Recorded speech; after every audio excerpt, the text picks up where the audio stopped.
Il existe une forme de présence terrifiante qui n'a besoin ni de parler, ni d'impressionner, ni même d'exister bruyamment. C'est la présence du vide. L'homme qui n'offre rien, aucune émotivité, aucun besoin, aucune validation, aucune approbation. Il devient un miroir pour son entourage, les forçant à combler le silence, à interpréter ce néant, à projeter leurs propres insécurités et désirs dans, dans l'espace vide qu'il crée. En agissant ainsi, il obtient le contrôle sur eux, non pas en les dominant, mais en les faisant s'effondrer sur eux-mêmes. Voici la loi cachée de Machiavel. N'offrez rien et ils vous donneront tout. Lorsque vous devenez le vide, vous forcez les autres à travailler. Vous devenez insaisissable, inconnaissable, illisible. Dans un monde où chacun hurle pour être compris, votre silence devient obsession. Votre absence devient présence. Votre absence de fin devient précisément ce qui attire les autres. Car voici la vérité. Les gens ne sont pas attirés par ce qu'ils peuvent prédire. Ils sont attirés par ce qu'ils ne peuvent décoder. Quand vous devenez un vide, quand vous retenez délibérément l'attention, l'émotion, l'opinion, même l'identité, vous créez un vacuum. Les humains sont programmés pour combler les vides. Ils détestent l'inconnu, ils détestent l'ambiguïté, mais ils y sont accros. Alors quand vous ne leur donnez rien, ils se penchent vers vous. Ils demandent davantage. Ils chassent davantage. Ils offrent davantage juste pour vous comprendre, juste pour vous définir, juste pour obtenir un point d'ancrage dans votre univers. C'est là que commence le vrai pouvoir. Non quand vous vous déclarez, mais quand vous laissez les autres se déclarer pour vous. Quand vous parlez, ils peuvent vous juger, mais quand vous ne dites rien, ils doivent deviner, et en devinant, ils révèlent souvent bien plus que vous n'auriez jamais révélé. Voilà le génie de la loi machiavélique du vide. Vous gagnez non pas en combattant, mais en ne vous présentant pas du tout au combat. Et pourtant, ils perdent. La plupart des gens partagent trop. Ils surexpliquent, ils s'exposent, c'est trop. Ils croient qu'être connu équivaut à être respecté. Mais plus vous révélez, plus ils vous catégorisent. Plus vous exprimez, plus ils vous limitent. Et le pire de tout, plus vous offrez, moins vous devenez précieux. Car quand quelque chose est toujours disponible, toujours visible, toujours prévisible, il n'est jamais craint, jamais désiré profondément. Il est simplement là. Il devient un bruit de fond. Mais quand vous devenez rien, vous devenez tout. Vous devenez un espace que les gens se précipitent pour remplir. Vous devenez la question à laquelle personne ne peut répondre. Vous devenez la présence silencieuse dans une salle bruyante qui fait baisser la voix de tout le monde. Ce n'est pas passif. C'est un vide armé, une stratégie délibérée. Vous ne vous retirez pas parce que vous manquez d'assurance. Vous vous retirez parce que vous comprenez que le silence construit l'altitude, que l'ambiguïté construit l'obsession, qu'être inconnu est la forme la plus élevée d'influence. Regardez les figures les plus puissantes de l'histoire.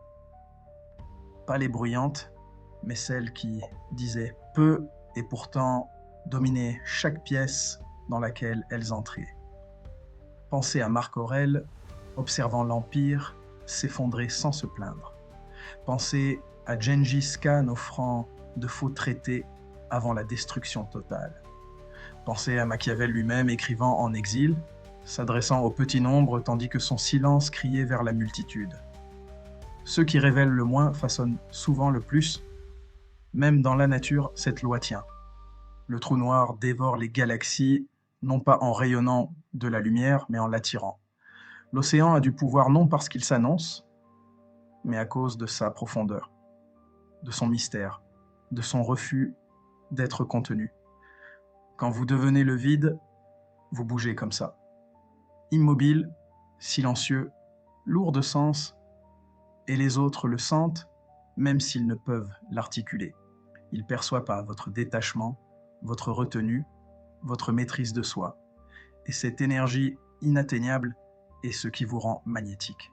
Voilà pourquoi l'homme le plus dangereux n'est pas celui qui parle, mais celui qui observe. Pas celui qui a besoin, mais celui qui n'offre rien. Il ne réagit pas, il ne cherche pas, il n'impressionne pas. Et à cause de cela, tous ceux qui l'entourent deviennent réactifs, désespérés, théâtraux, essayant de l'attirer, essayant de le rendre visible. Mais il reste immobile. Et dans cette immobilité, il contrôle la salle. Comprenez ceci, le vide fait confesser les autres. Quand vous êtes silencieux, ils parlent davantage. Quand vous êtes froid, ils offrent de la chaleur. Quand vous retenez, ils partagent trop. Et chaque fois qu'ils donnent plus pour combler votre néant, ils perdent leur influence. Vous ne la volez pas. Elle est abandonnée. C'est pourquoi vous ne devez jamais vous empresser d'être connu. Vous ne devez jamais lutter pour être compris. Vous ne devez jamais leur donner votre forme complète. Brouillez les contours, laissez-les s'interroger, laissez-les chasser. Car plus ils chassent, plus ils investissent, et plus ils investissent, plus ils obéissent. Le monde moderne punit le mystère. Il vous veut bruyant, transparent, émotionnellement exposé. Mais c'est parce qu'il craint le silence. Il craint l'homme qui n'a pas besoin d'être connu parce qu'il ne peut être contrôlé, il ne peut être encadré, il ne peut être apprivoisé. L'homme qui devient le vide n'échappe pas seulement au jugement, il devient celui qui juge parce que tous les autres dansent pour attirer l'attention. Et il n'applaudit même pas. Et pourtant, tout le monde attend son mouvement.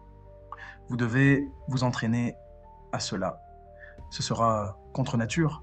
Au début, vous voudrez parler, répondre, déclarer votre vérité.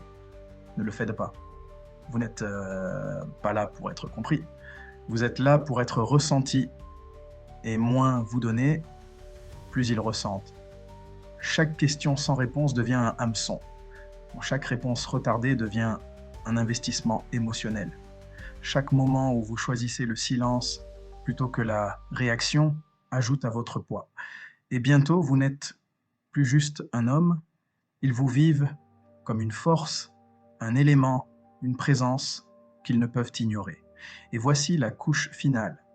Le vide n'est pas le vide, c'est la discipline, c'est le contrôle. Vous ressentez tout, mais vous ne montrez presque rien. Vous calculez avant de parler. Vous retardez avant d'agir. Vous ne révélez jamais votre jeu, à moins d'avoir déjà gagné la partie. En agissant ainsi, vous vous élevez au-dessus de l'économie émotionnelle. Vous devenez intouchable, non pas parce que vous combattez plus dur, mais parce que vous refusez de jouer leur jeu. Quand quelqu'un vous attaque, vous n'offrez rien. Quand quelqu'un exige des réponses, vous n'offrez rien. Quand quelqu'un mendie la validation, vous n'offrez rien. Parce qu'au moment où vous offrez quelque chose, vous entrez dans leur cadre et votre pouvoir meurt dans leurs mains. Mais quand vous devenez le vide, ils se modèlent autour de vous. Voilà la loi machiavélique du vide. Et ce n'est pas seulement une stratégie, c'est une façon d'être. Parce que l'homme qui n'offre rien est l'homme à qui il donne tout. Il est